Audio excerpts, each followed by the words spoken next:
damn did the prices on PlayStation games skyrocket. I had no idea until I watched my buddy LuciousT from LTShowcase share his top 5 most valuable games, and I was just like, holy shit, I need to check mine out, and damn. Now, I had been planning on making this video for a while now. I've already done one for NES, SNES, and Genesis, my top 5 most valuable games in my collection. And after watching Lucius's video, I was like, now's the best time to probably do the PlayStation one. And my buddy Mike Tendo also did one, except he did 10 games.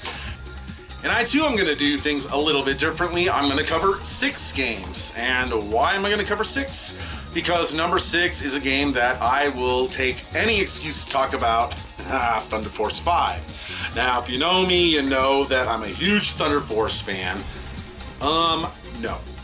I'm a huge Thunder Force fan. I've been playing the games ever since Thunder Force 2 on the Sega Genesis. I love them. I love shooters.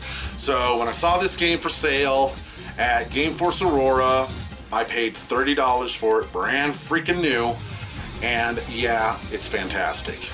But now, according to PriceCharting.com, it's going for $89.99. And I mean, I can see why. I never see this game used at stores. I hardly see anyone ever talk about it. And it's a really freaking good game. I mean, it's very difficult. I only beat this game once when I was 21 and I was drunk off my ass. So yeah, I beat this game like 22 years ago. Only that one time. Blitzed, but I managed to beat it. It's a very difficult game. You have to memorize it a lot.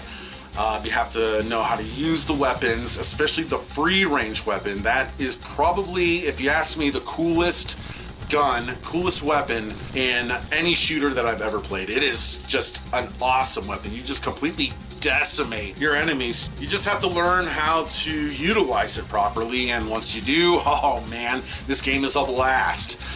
But $89.99, I mean, it makes sense to me. But one thing I want to mention is that my disc is this artwork right here.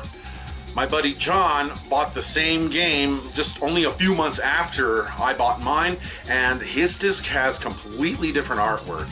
So I'm gonna ask you guys who own Thunder Force 5 for the PlayStation, is your disc like this or does it look different? I remember John's being, I think it was red, but different artwork. So anyone who owns this game, check your disc. If it's different, let me know. I'm really curious about it. All right, so number 5 is yet another difficult game, Vagrant Story.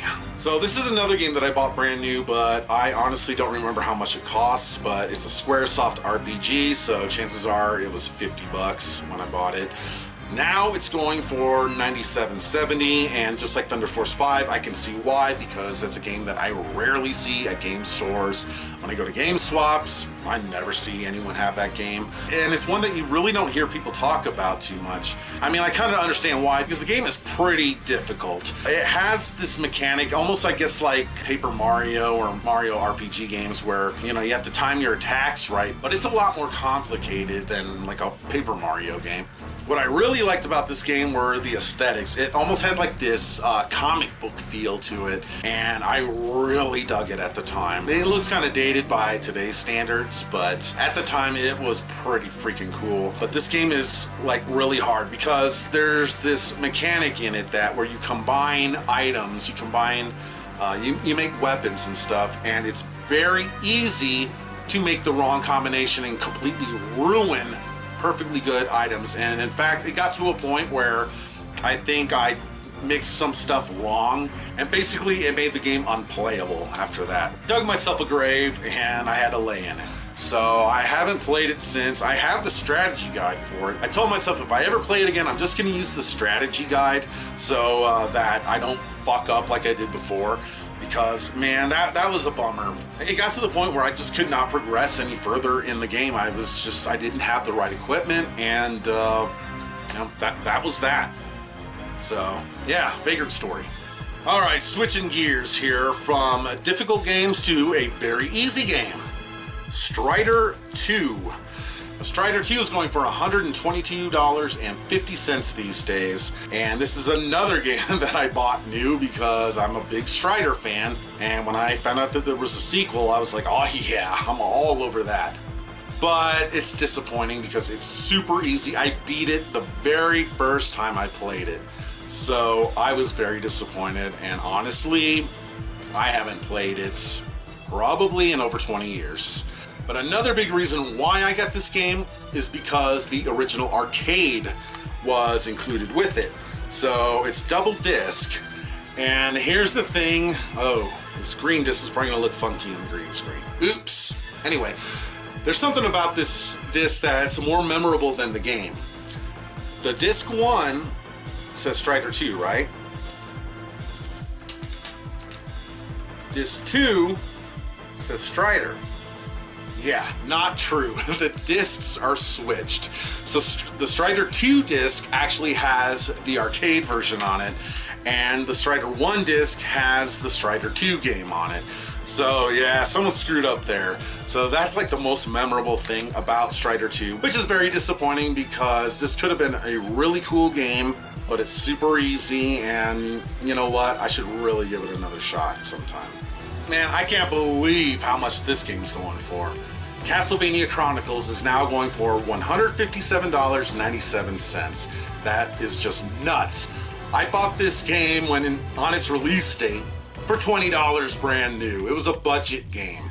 I actually reviewed this game several years ago, about 3 years ago, and I couldn't record voiceover. I actually had my Nintendo record the voiceover for me. If you're interested in checking out that video, I'll have a link in the description. This game is pretty cool.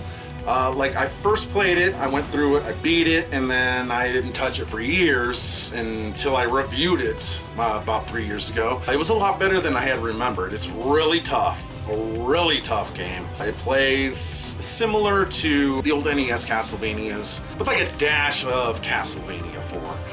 Is it worth the price that it's going for today? Oh God, no, man. I wouldn't pay that. I wouldn't pay $158 for this game. God, no. I would just download it off the PS3 store or something. I mean, I would go that route. But luckily I got it, so yeah, I'm holding on to this baby. And I can't believe how much this game is going for these days, because I was under the impression that they made a shit ton of copies, and I would think it's not very rare, though it is highly sought after, and that's Castlevania Symphony of the Night, going for $171.25, and that's just damn. I remember buying this game brand new at Game Force Aurora as well for 40 bucks. And I didn't even know there was a new Castlevania game. I would just, go into Game Force every now and then just looking for new games, and as soon as I saw it up there on the shelf, I was like, I want that. Give me that game, Castlevania. I didn't even know what it was. I had no idea, and boy, I was not disappointed. And I remember that my buddy Matt and I visited our friend John in college, and we took like the 8-hour drive to his school. That was only like 2 weeks after this game came out, and I brought it with me. And his roommate in his dorm and a couple of his friends, like, that's all they did the entire weekend. It was Halloween weekend. We were so busy partying and stuff that we didn't have time to play any video games, but his roommate sure enjoyed it and was pretty bummed when I had to leave and take the game. But yeah, I mean, what needs to be said about Castlevania Symphony of the Night? I mean, it's an awesome game, fantastic soundtrack, just everything about it is great. It's awesome. And I mean, there's a reason why there were so many more Castlevania games made in this style, because it's freaking sweet.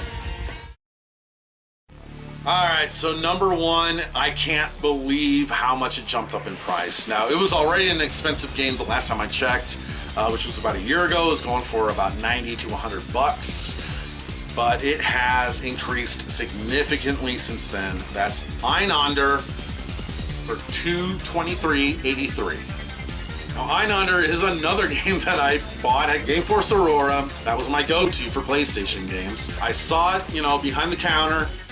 It was Squaresoft, and it was a shooter, and it was 30 bucks. So, I mean, that seemed to be like the going rate for shooters on the PlayStation back then, $30. So, I had no idea what it was, but it was Squaresoft, and it was a shooter, and I had to have it. And again, not disappointed. This game is freaking amazing. The music is just out of this freaking world, and while the graphics, they haven't aged too well. At the time, they were freaking awesome, but now they look a bit rough. I actually have seen the game upscaled, and it looks a million times better. I would rather play it that way. But still, like, this game is just very unique. Ein Under means one-handed in German, in reference to the little laser sword that your ship uses. And you can switch up weapons, you can switch the position of the weapons, and they will have different effects depending on if you have it under your ship or over your ship. The bosses are gigantic, they're tough. It just has this like futuristic dystopian feel to it, and the music just captures the environment of the game just perfectly. I mean, it goes so well with the game. This soundtrack is just out of this world. It's fantastic. And I would say that you need to play this game, but not for $224. Oh, God, no. And this is one that never made it to the PS3 store. Why? I don't know. It's in the PS3 store in Japan. But I guess they figured we didn't want shooters out here, which is just dumb, but I mean, I guess at the time, it was like 1997, shooters were just, they weren't popular anymore. Yeah, for $224, I can't justify paying that for this game. So you gotta find another way to play it, because, man, I don't know.